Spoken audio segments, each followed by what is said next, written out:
first month, we looked at the ancient Egyptian tradition. How ancient? The pyramid texts which we looked at date from roughly 3000 BC or 5,000 years ago. And we saw that at the very beginning of 5,000 years ago, that the texts were already sophisticated, that the spiritual tradition in Egypt, when Egypt came into the dynastic period, was already ancient. There is no archaeological or objective way yet to be able to date this. One thing that's apparent, though, one thing that has been finally recognized late in the 20th century is that the Egyptian wisdom was indigenous to Africa. It was not imported from anywhere. Not from India, not from Europe, not from Atlantis, not from any other place. It was indigenous to Africa. It is an African wisdom. And apparently, as far as we can tell, the genesis of the civilization that produced the original wisdom was in the Sahara Desert. And that as the Sahara Desert became desiccant, that is waterless, about 9,000 BC, 10,000 BC, that tremendous migrations were forced upon the people there. In our time, in the last 10 or 20 years, the same conditions that applied to the Sahara then are being applied to that broad grassland swath between the tropical forest and the Sahara, called the Sahel. And in our time, those countries in the Sahel, Somalia, Ethiopia, Chad, Niger, Mauritania, are all suffering catastrophic human depopulation through starvation, through forced nomadic movements, largely south, sometimes north. These were the conditions that obtained about 12,000 years ago in the Sahara. We just don't have a record of what happened. We don't have any way of piecing together any kind of a chronology whatsoever between 10,000 BC and roughly 3,000 BC. There are educated guesses, and at some time or other we can give the information that's known. But the overall view is that one just doesn't know. What we do know, and what we can discover, and what we have seen, is that around 3000 BC, when Egypt as a sacred entity came into being with the dynastic phase, the concern, the ultimate concern, was with the spirit of man after death. And that in the after-death realm, and it was a realm, the spirit survived and had to go on a journey and met with all kinds of dangers, in that the dangers were not random or haphazard, but had a pattern to them. So much so was the pattern understandable that there was a sequence of instructions given to royal souls so that they might complete their journey through the realm of the dead and come back to life. And that the earliest Hermetic wisdom is this wisdom, the wisdom given to the soul surviving the death of the body so that it may come back to life and thus have an eternal return. Now, this is entirely keeping with the natural development of the human spirit. There's nothing exotic in this. There's nothing arcane in this. There's nothing occult in this at all. It is a natural-based happening. But we have seen that there was a sea change. There was a chemical change in consciousness about 2,000 years ago. And what had developed indigenously in a natural-based progression towards ultimate patterned wisdom changed. The basis of the change was that the wisdom instruction was no longer given to the soul after death, but was given to the living. They went from books of the dead to books for the living. This is a monumental change. This is not the next step in that progression. There is no next step in that progression. If there's any way to understand it, it is as if the wisdom literature, which had all been for the after-death phase, the transcendental mode, had been gotten hold of and pulled out from death and pulled into life. So that ultimate wisdom, instead of being in a transcendental realm, in an afterlife realm, in a disembodied spirit realm, was now put into the physical realm of the living, into the existentially poignant now realm of life. This is not a development. This is not another phase. The only word that we have in English to describe this, a word that Carl Jung is about the only educated individual to use it accurately in the last 100 years. The word is taken from the Greek, and the word is enantiodromia. Enantiodromia. And an enantiodromia is a turning upside down of all the values. The values are still there, but that the order of the values is inverted.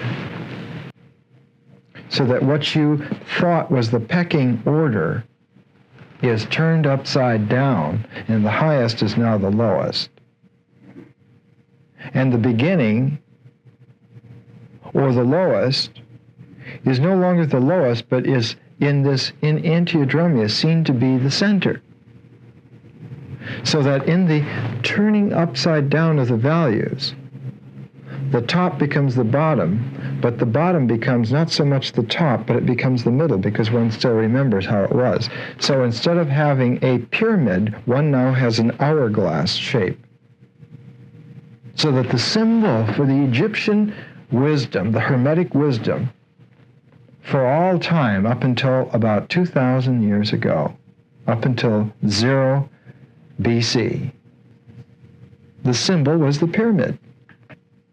And at the top of the pyramid, just like in the esoteric image on the back of our bills, you look at the back of the American $1 bill because it was designed by Hermetic masters. And there's the pyramid on the left, and at the top of the pyramid is the eye. It's right there in green and white. And if you look at it, the top of the pyramid with the eye is separated from the rest of the pyramid. We saw in the Gardner's Egyptian Dictionary last week, under the epithets for Thoth, the Egyptian Hermes, that some of the epithets are, he is the restorer of the Widzit eye. The Widzit eye being the wholesome eye of Horus, the sound eye of Horus, the sound eye. The eye that does not see distortedly. And it's this eye of Horus that's transcendentally the top of the pyramid and yet is above the pyramid. That's important for our feminine Hermetic treatise tonight. called the Kore Kosmou, and the Kore Kosmou in Hermetic Greek means the eye pupil of the universe. It's the God's eye view of the universe, not man's eye view, but God's eye view of the universe. The best that man's view of the universe can do on a natural-based development,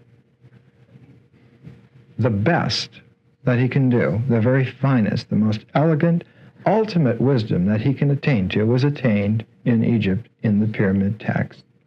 And it goes right out to a pyramid. And the pyramids are sacred because they present that natural order accurately. But there came an event, an enantiodromia, where it was turned upside down. And the eye that was God's eye transcendentally was taken out of the transcendental and put into the existential. God's eye was put in the world. It's curious because God's eye doesn't go from the top to the bottom, but it goes from the top to the middle, to the fulcrum, to the focus, to the place where time, past, and future come together in the present, at the center of the hourglass. The eye in the pyramid, the Eye of Horus, comes to the center of the world. But the base of the pyramid goes from earth up into heaven. So you have an enantiodromia. Is this what the Star of David is about? In the understanding of this, in the bringing of this into our consciousness now, we have a particular, I almost said peculiar, and I think I should say peculiar. We have a peculiar difficulty in understanding this exact point. Because in our time, Jung says we are suffering from an enantiodromia. The great philosophic genius, madman genius, Friedrich Nietzsche, characterized the coming century, the 20th century, as that time where there will be a trans-evaluation of all values. And he did it most poignantly in his great visionary book called Thus Spake Zarathustra. And the hero of Thus Spake Zarathustra is the Übermensch, the Superman. And misunderstanding Nietzsche's Superman caused unholy havoc with the German mind and any other kind of a mind in the 20th century that has come into contact with it. Just like 2,000 years ago, unholy havoc was wrought by people who lived in those times and misunderstood the symbolism of what was happening. And so it is peculiarly incumbent upon us in our time to understand this right. And it's not anything that can be broadcast over the television. It has to be delivered personally in very small, personable, companionable circumstances, because those are the only conditions under which we can even bear to hear the enormous responsibility that is in our hands and on our shoulders. Otherwise, it sounds like a fiction. It sounds like a dream. And from the decayed perspective of upside-down human beings, it is only a fantasy, and this is their problem. The spirit has become only a fantasy. The word spirit is to them synonymous with phantom. But as we will see increasingly in this course, and especially tonight, that the spirit is no phantom. The Holy Ghost is no phantom at all. In fact, it is the power of the world. It is the only vitality that is real. So it is difficult to approach this. Psychologically speaking, the material is supercharged with numinous ominousness. And it's difficult to even address it, much less to open up the package and let it shine forth. We become almost blinded by the intensity, by the relevance to us of the material. So when we come to the Hermetic treatise, the Kore Kosmou, probably the best thing that I can do is to say that the translation that was available 100 years ago to the Theosophists, to Madame Blavatsky, to those individuals who were striving 100 years ago to attain to a vision, the people who were contemporaneous with Friedrich Nietzsche. The founding of the Theosophical Society is exactly contemporaneous with the writing of Thus Spake Zarathustra.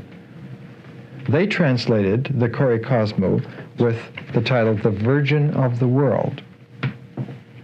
And this is the Anna Kingsford Edward Maitland translation of the Kore Kosmou, and it's called The Virgin of the World of Hermes Mercurius Trismegistus, now first rendered into English, and this was done in 1884. And you can buy and consult this reproduction of it, published by the Wizards Bookshelf in San Diego, and I think available for about $9, if you can imagine. What an age that we live in. You can go through life and never hear of all of the important things, or you can go and find them for $9. Surreal. Surreal. But the translation of the Virgin of the World, of the Kore Kosmou, is too important to be left to a 100-year-old translation. So we're going to come to Scott. We're going to come to Scott's Hermetica in 4 volumes, which is now available in paper-bound again. I think it's $18 a volume. I have the Dawsons of Pall Mall reproduction of this, which was pretty expensive at the time that I bought it. The Kore Kosmou is actually a dialogue between Isis and her son Horus, between the woman and her son, between the cosmic woman and her cosmic son, between the cosmic feminine and that I that was once separated from the natural base by a transcendental transformation, and now because of the enantiodromia is in the center of the world. And so the mother has to tell, the cosmic feminine has to disclose to the once transcendental masculine I that it's no longer transcendental, that it's in the world, that it's no longer at the top, that it's in the center.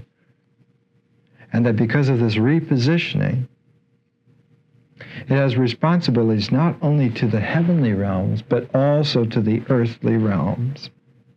Not only to the realms after death, but to the realms in life. That the sound I of creative masculine wisdom has to also look to the earth and not just to the heavens. And that you can't just look to souls after death, but you have to look to the spirits in the living. And the son needs to know this because he doesn't know this naturally. If the son takes after the father, he will be celestial, and he will leave, as celestial heroes always do. But this time, the son has to be told that he has to be in the world, that it's not enough to be divine in heaven, that you have to come into the world and be in that world. You have to be the focus and the center of the world, because the living are just as important as the dead. Well, when we talk this way, and we date it 2,000 years ago, we begin to get some idea of the eerie accuracy of spiritual history, that all these events did actually occur and did happen, and now are so misunderstood that we're sore pressed to even begin to believe that such significance could have occurred at all, and yet it did. Significance on such a massive scale that it takes a double take and a triple take today to even recognize that it is a shape that is there in our lives. It is like people who live all of their lives next to a massive cliff several miles high, and it takes a tremendous feat of self-awareness to realize that the cliff is there, because it is just so massively there, it is the basic reality. Or someone who's grown up next to the ocean, and you never realize that the ocean is there until you move away someday.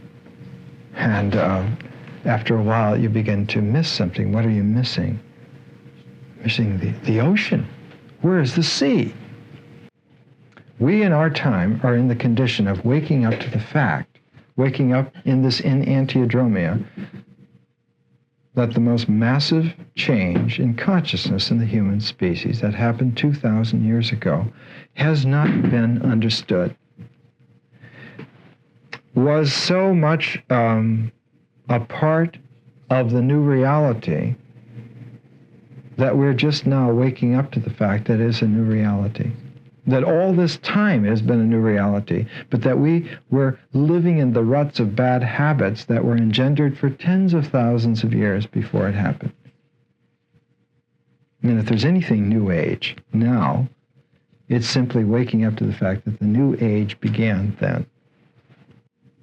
And if there's anything New Age now, it's waking up to this. Not creating something yet new. Not creating new complications, because there are no new complications to create. There are no complications. So when there's an enantiodromia, when there's a turning upside down of the valuation in the universe, the bottom goes to the top, but the top becomes the center. It's not that you just turn it upside down, but that in turning it upside down, one realizes that the old valuation is now phantasmally there, invisibly still there, but that the invisible that is still there is what conditions us. And so the objective task is to recognize the new valuation, that the pinnacle of the Eye of Horus in the pyramid of wisdom is no longer transcendentally at the top, but is in the center of the world. And that pyramid base, that natural base that used to be there objectively for us, is now only there in an invisible, unconscious sense. And that what is objectively there is a new structure that opens out like a cone from this interior focused eye of truth, the sound eye of Horus, the masculine eye of penetrative vision. But without the feminine context, the masculine eye of penetrative vision knows nothing. And so in our Hermetic dialogue, the Kore Kosmou, or in its translation, the Virgin of the World, Isis instructs her son Horus in what's what, because he has to know, and he has to hear it from a woman. He has to hear it from the feminine wisdom. When we turn to the Kore Kosmou, and in my edition, Volume 1 of Scott's Hermetica, starts on page 457. From the holy book of Hermes Trismegistus, which is entitled Kore Kosmou, Isis says, "Give heed, my son Horus, for you shall hear secret doctrine, of which our forefather Kamiphus was the first teacher. It so befell that Hermes heard this teaching from Kamiphus, the eldest of all our race. I heard it from Hermes, the writer of records at the time when he initiated me in the great rites, and you shall hear it now from me. This is the meaning of tradition. Even among the divine, there is tradition. What I give to you, I myself have heard. And he who taught me personally received it personally from his teacher, and so on. And that at the origin of it was someone, the eldest of all, who realized it. So that the realization is the origin, and because the realization is the origin, it has a different character, a different quality immediately from the pyramid text. How is this so? We can't let this fade. We can't let it go. The pyramid text, like all traditional natural-based wisdoms, are of indefinite age. They go back to primordial beginninglessness. This is the wisdom with the human race, has always been with us. This wisdom has a beginning, and its beginning is in the realization by a consciousness, so that the wisdom that's being passed down now is a tradition that is not natural-based, but is based upon consciousness. Consciousness. It's different. It's different. We have to fudge here for just a moment and be didactic just for a moment to save time. You can follow it through in the Saturday series if you want, where we have plenty of time to develop it. Consciousness begins with an interior symbolization, which is the realization, and that symbolic vision then radiates out in the form of a magical realm, as in fairy tales. That the origins of consciousness are in this magicality. And one of the hallmarks of consciousness is its magicality. The sense that this is significant, this is meaningful, that who we are and what we are doing is fraught with intelligent meaningfulness, that it has purpose to it, that this is right, not only right in terms of nature, but right in terms of us also. So that the personal, the individual, comes into conscious manifestation in this magicality. And the Hermetic tradition changes 2,000 years ago to a magical tradition. It was a natural tradition, and now it becomes a magical tradition. It was, in the pyramid text, the Egyptian books of the dead, for the soul after death. It is now for the spirits of the living. The spirits of the living are conscious. The souls after death are still natural. There's nothing unnatural to have a soul wandering through the netherworld after death. There's nothing unnatural in that at all. There's nothing even supernatural about that. To think that that's supernatural is to be truncated in a narrow cultural relativism that's European-based and rather recent.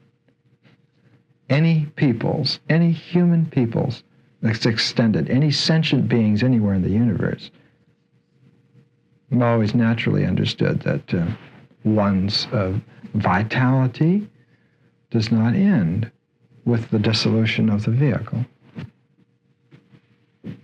What is natural is that it continues, of course. So that the natural-based wisdom orientated towards the soul after death, that whole valuation turned upside down 2,000 years ago. And instead of being for the dead, it was for the living. And instead of being natural-based, it's now magical-based, because it's conscious, has to be conscious. And that the culmination of it is no longer the culmination, but is an interior focus exactly at the center.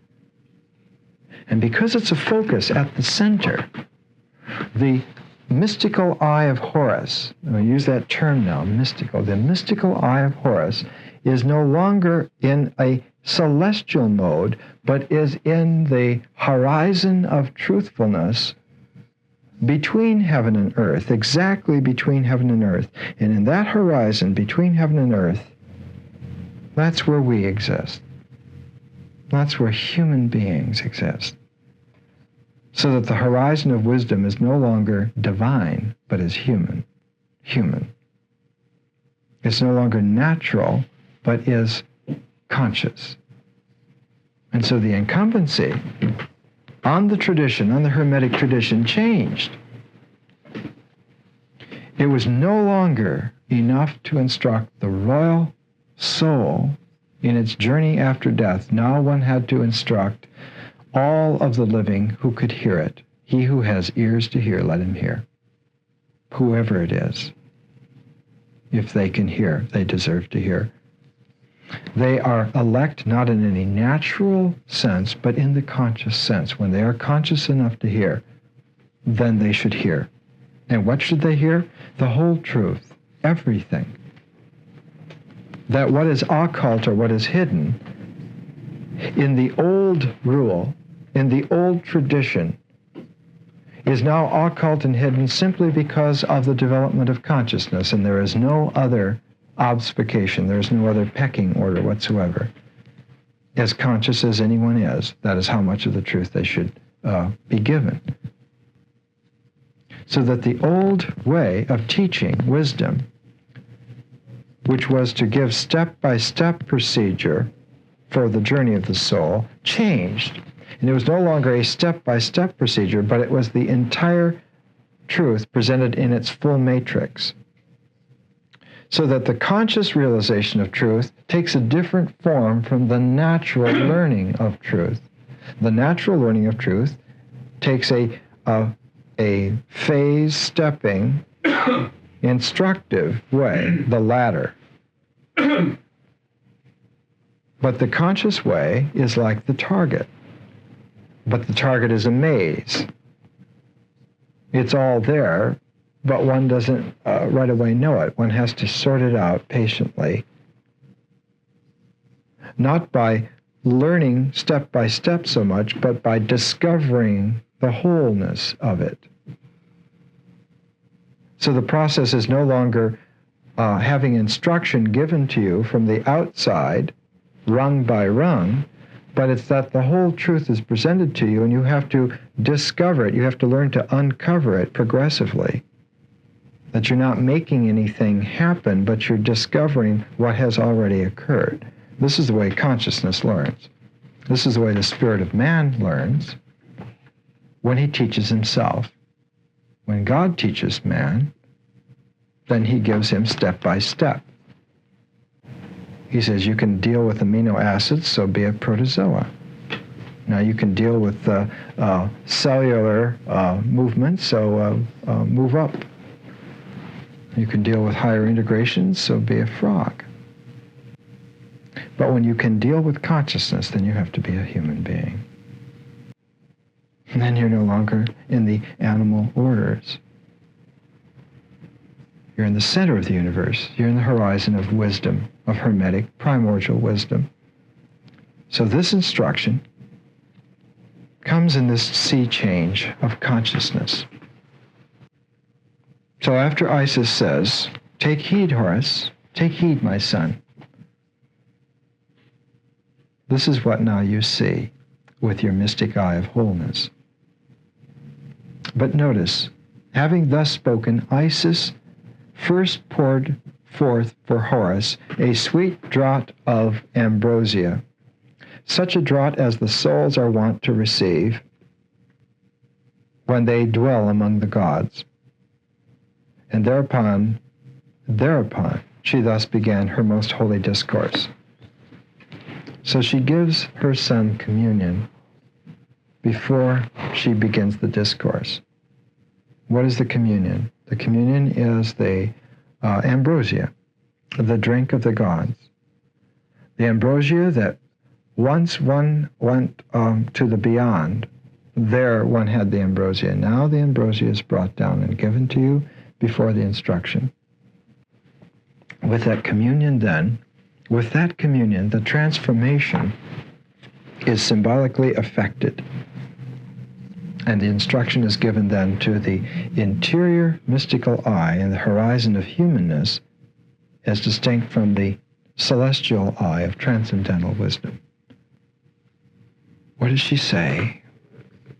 What does the cosmic feminine say to her heroic spiritual son who must redeem the world?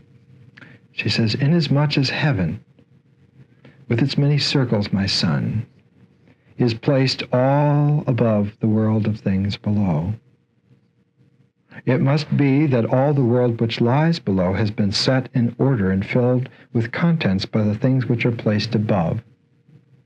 She tells him right away, as above, so below.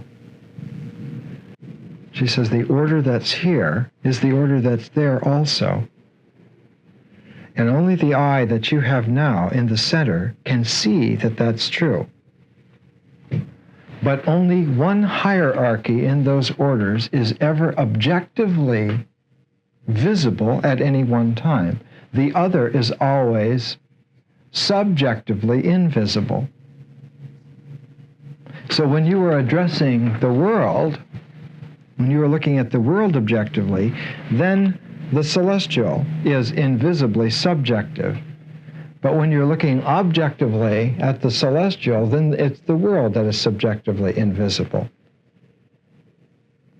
They are never together subjectively invisible. They're never together objectively visible. The only perspective from which the complementarity of invisible and visible, above and below, can be seen in its symmetrical wholesomeness is through the eye of wisdom at the horizon of the center of the world. Now, the earliest Hermetic wisdom in Egypt, 5,000 years ago, pyramid text, one becomes Lord of the horizon. That's what Horus is. He is Lord of the horizon. And what can Lord of the horizon do? A Lord of the horizon can go above the horizon and go across the celestial realms and go below the horizon and go along the nether realms and come back up, so that the threshold of the horizon is no longer a limitation. One becomes Lord of the horizon precisely and exactly by the capacity to penetrate, going above or below the horizon. This is a sacred capacity. Without that capacity, one is trapped either above or below. One is trapped in one hierarchy or the other. So that as secular, profane, animal man is trapped in the lower orders, there are angelic, demonic forces that are trapped in the upper orders. So that there needs to be the divine man who makes permeable as Lord of the horizon the thresholds between visible and invisible, between life and death, so that there is commerce in between them, so that there's movement, articulation, so that the wholesomeness of the universe is reestablished, so that the entirety of the orderingness of it is reestablished. This is what is being talked about here. What is above has an order and filled with contents, and is done just as above. For the things below have not power to set in order the world above. They are the weaker mysteries, and they must yield to the stronger. And the system of things on high is stronger than the things below, and is wholly steadfast, and cannot be apprehended by the thoughts of mortal men. Because this document was so luminously important at that time, as now, but critically at that time, in Alexandria, around 200 AD, everyone who was involved in trying to understand that enantiodromia, that transformation, read each word and each paragraph of the Kore Kosmou, of all the Hermetic treatises, with an eye and a mind towards trying to understand its esoteric unfoldingness. And because this eye and this mind was in that kind of a mode, the religious cultural background of whoever those individuals were came out. And because this was such primordial material, all of it came out because they were trying to deal with it consciously. And as we showed before, that consciousness has to learn by progressive disclosure. They were too close to it. Almost none of them were able to disclose it all. They did the best they could. There was nothing wrong. The errors that crept in, the flaws that crept in, were almost impossible to avoid at the time. In fact, 2,000 years later, 1,800 years later, it's a very rare individual at all that can see, with any kind of humanity, it's almost impossible, but can see the errors, the flaws, can see them creeping in. It's like the tapes that change. Now the tapes have to record on the other side. If the mechanism doesn't work, the recording doesn't go on the other side, and one only gets a partial message. And that happened a lot with the kind of consciousnesses that were there 1,800 years ago, even with the best of them. Most of the individuals that had privy to these documents, to this teaching, heard it in terms of the cultural and religious relativity that they were immersed in. And because of the luminous nature of the material, and because of the disclosure technique that's needed to open it all up, almost none of them opened it up fully. And so after this first page of the Kore Kosmou, there's a complete jump. And from somebody who interpolated what this was supposed to mean, they put something else in. And it's been there ever since. But we're not dealing with instruction. We're not dealing with natural phase form progressions. If we were, then the scholars would be right, and this is an extraneous excerpt. It has no business being here. It's by a different hand, it's a different kind of a Greek.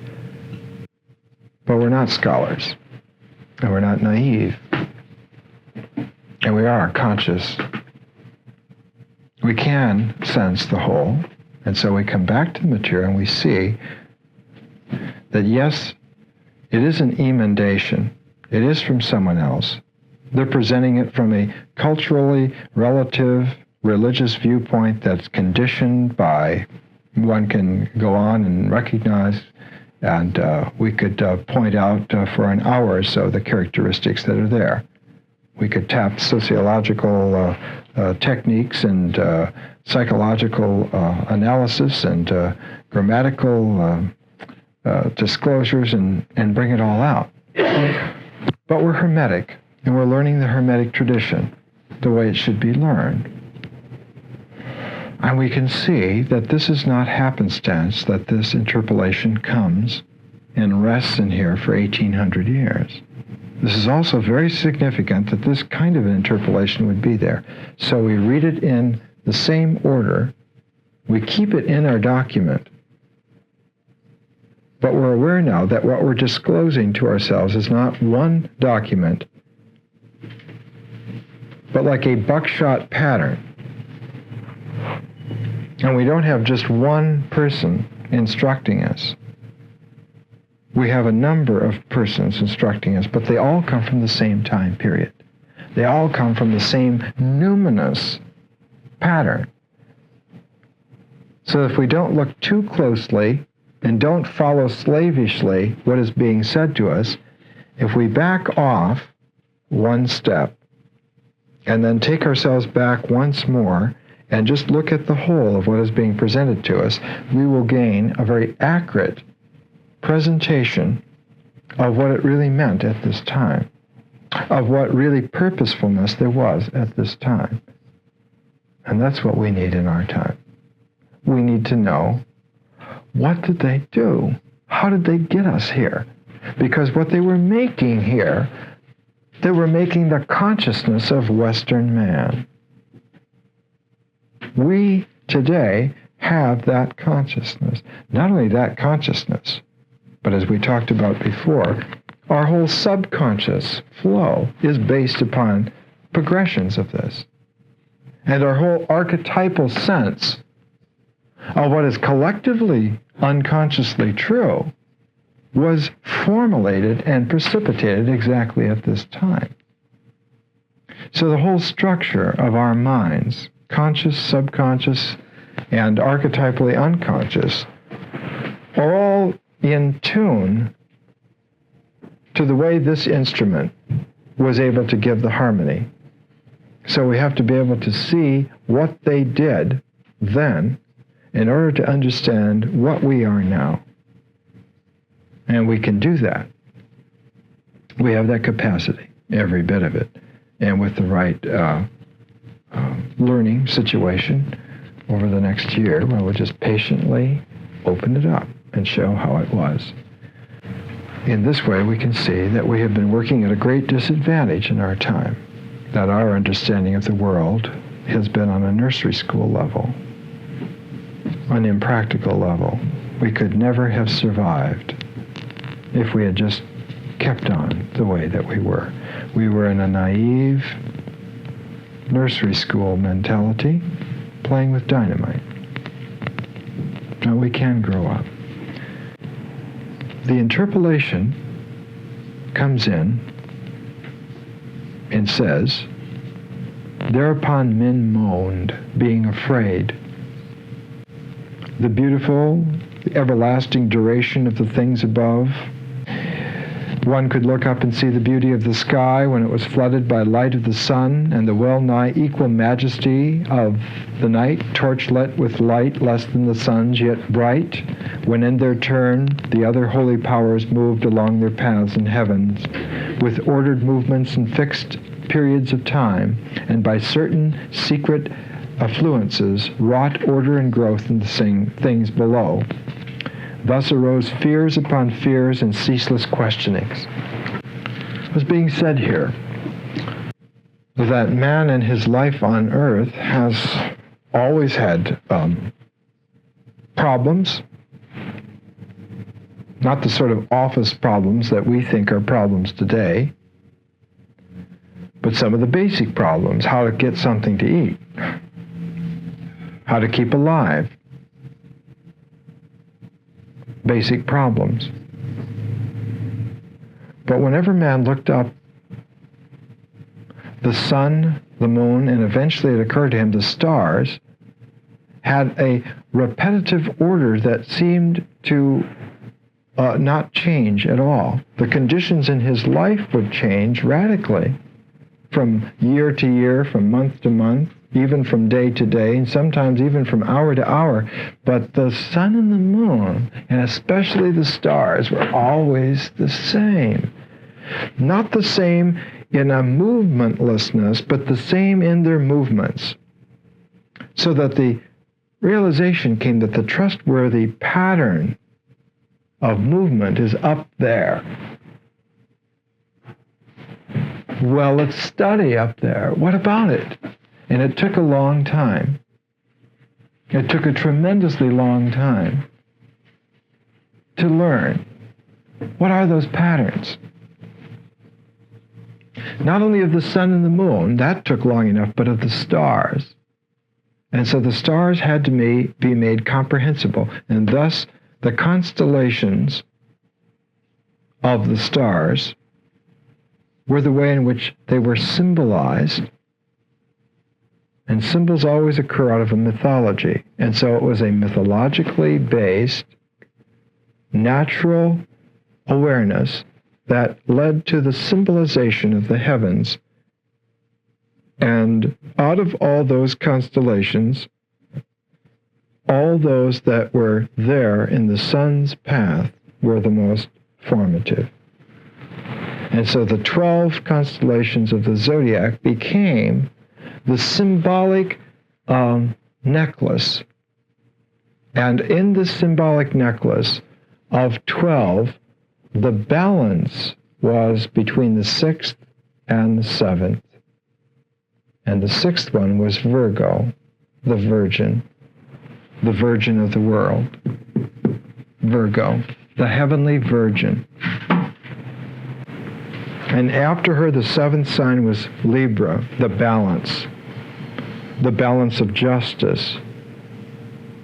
The Virgo, the Virgin of the world, is justice herself, and Libra is justice himself.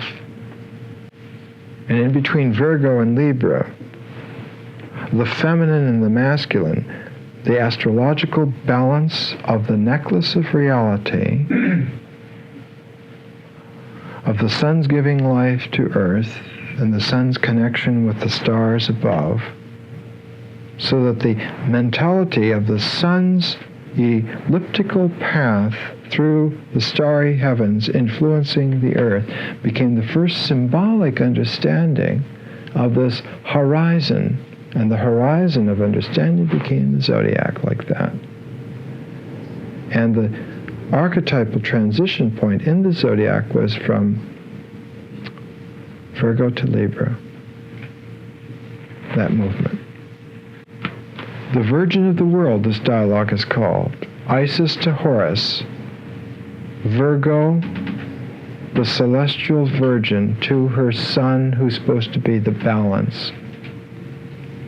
Horus the Libra, Isis the Virgo. This is the very crux of understanding. But what happened?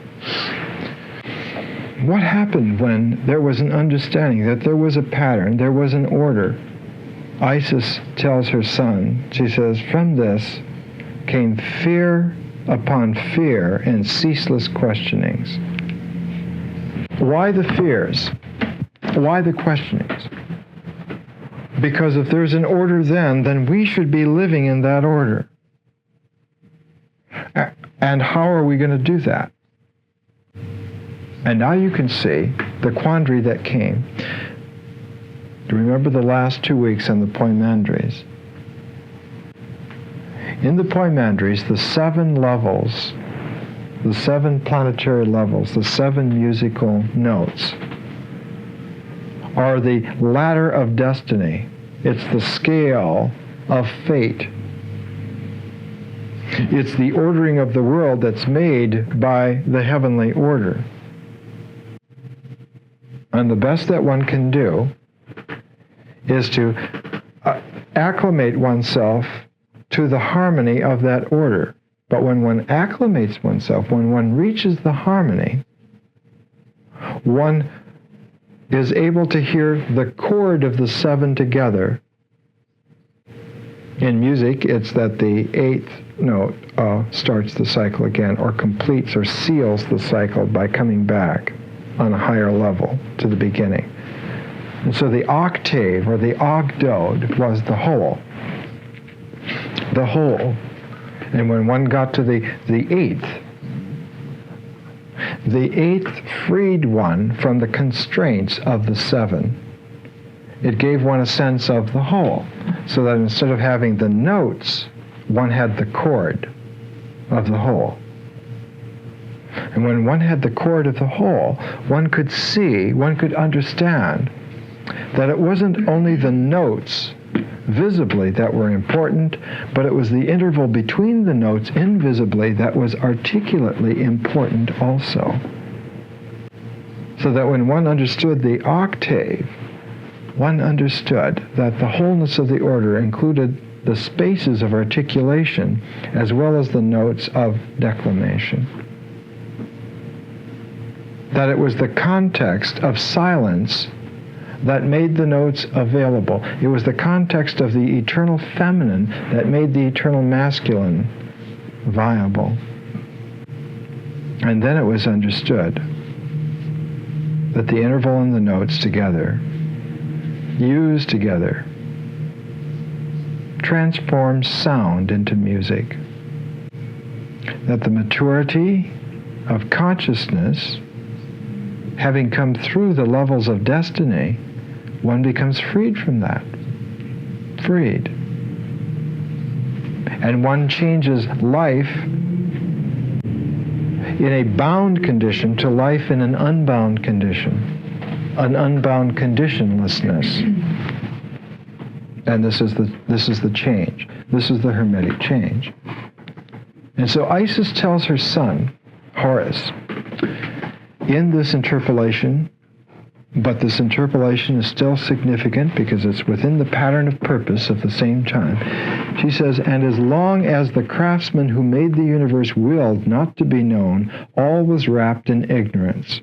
But when he determined to reveal himself, he breathed into certain godlike men a passionate desire to know him, and bestowed upon their minds a radiance ampler than that which they had already had within their breasts, so that they might first will to seek the yet unknown God, and then have power to find him. I will find thee in the mysteries of the darkness of the eye, though no image will I see. That was the old formulation. She says, but to this, Horus, my wondrous son, it would not have been possible for men of mortal breed to do. She's saying, even with all of this enthusiasm, even with the desire to know, even with like a radiance within oneself, as long as human beings remained secular, they could not understand. They would never find it. They had to be transformed into the sacred.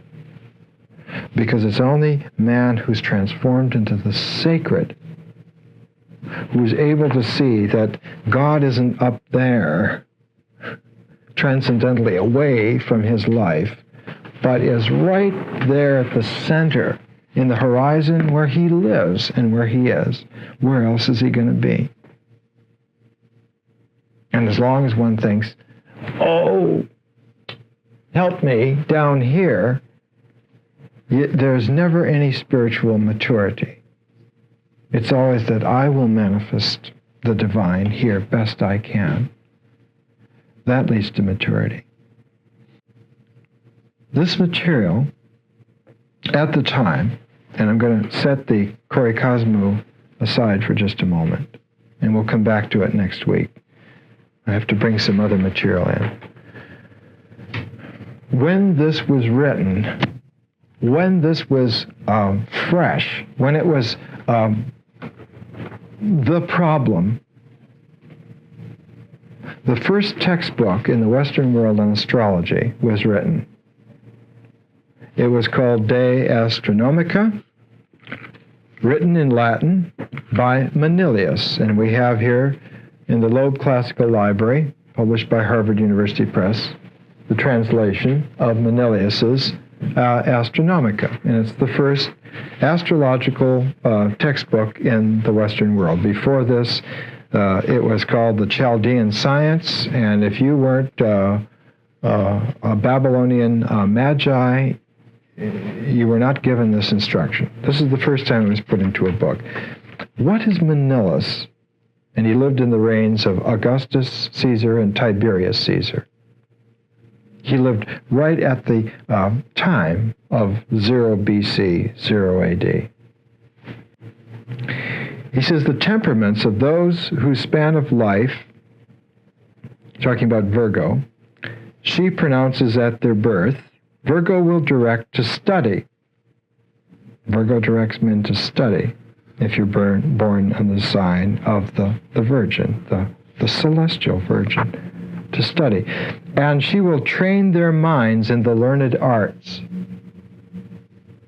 You see, she is a feminine Thoth. She is a feminine Hermes. That's what she is. She's the feminine Hermes. Train them to study, direct their minds in the learned arts. What is the most learned art? To discover the real. That's the most learned art. She will give not so much abundance of wealth as the impulse to investigate the causes and effects of things. On them she will confer a tongue with which charms, the mastery of words, and that mental vision which can discern all things, however concealed they be by the mysterious workings of nature. What eye penetrates the mysterious workings of nature? Consciousness. The sound eye of Horus is conscious. As long as he remains a son of Isis, he's still just natural. He has to be himself conscious. Then he can see. And what does he see? He sees into her nature. He sees into the world and understands it, and understands that her world in this order, like his father's world in that order, and that together they make the wholeness of reality. And that he is indeed born out of that union between the two of them. And that's where he exists. Not only exists, that's where he is real. Manilius, telling us of Virgo, on them she will confer a tongue which charms, the mastery of words, and that mental vision which can discern all things, however concealed they be by the mysterious workings of nature. From the virgin will come the stenographer, the one who is able to write it down also, you see. And this is the image of Thoth with his stylus. He is not just delivering the wisdom, but he is writing it down. So that the Hermetic tradition is that not only is it given in dialogue, orally, but that it is written down. The arcane, numinous image of the original Hermetic master is that all of these secret books were written completely at the beginning, and then they were hid.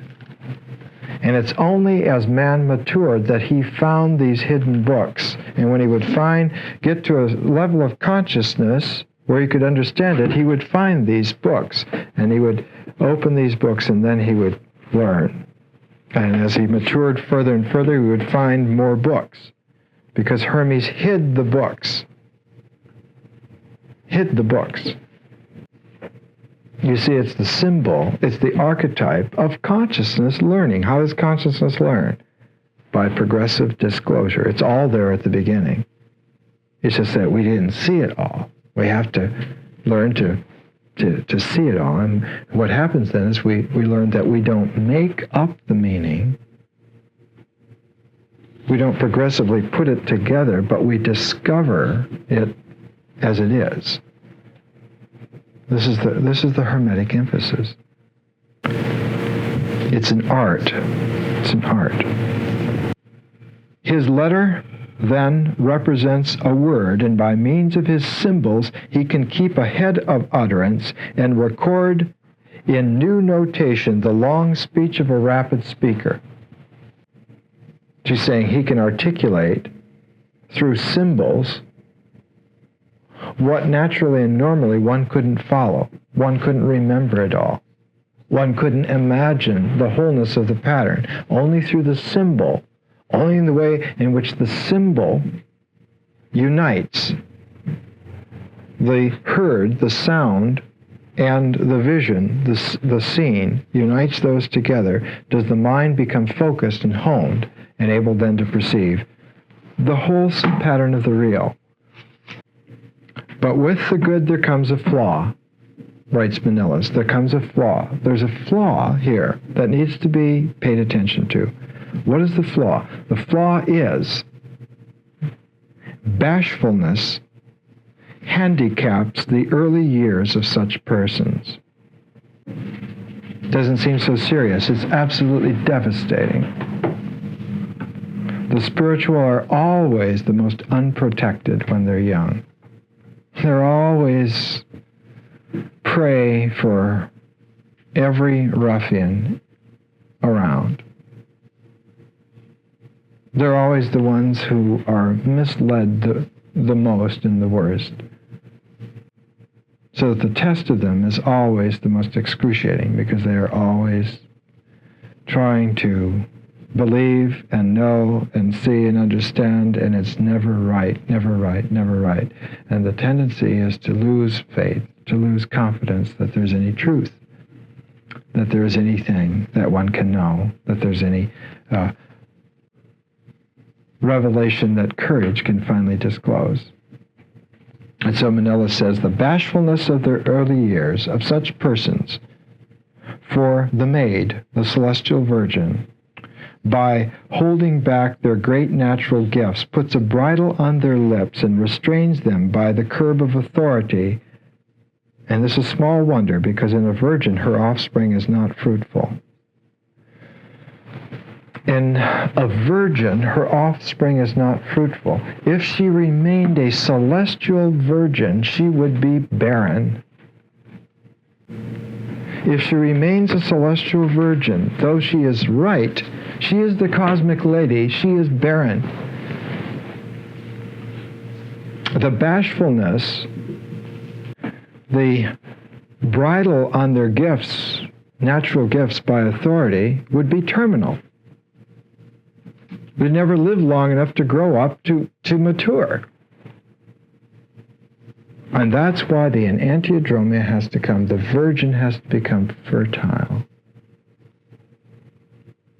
She has to be able to give birth. She has to be able to be fruitful. She has to come into the world too.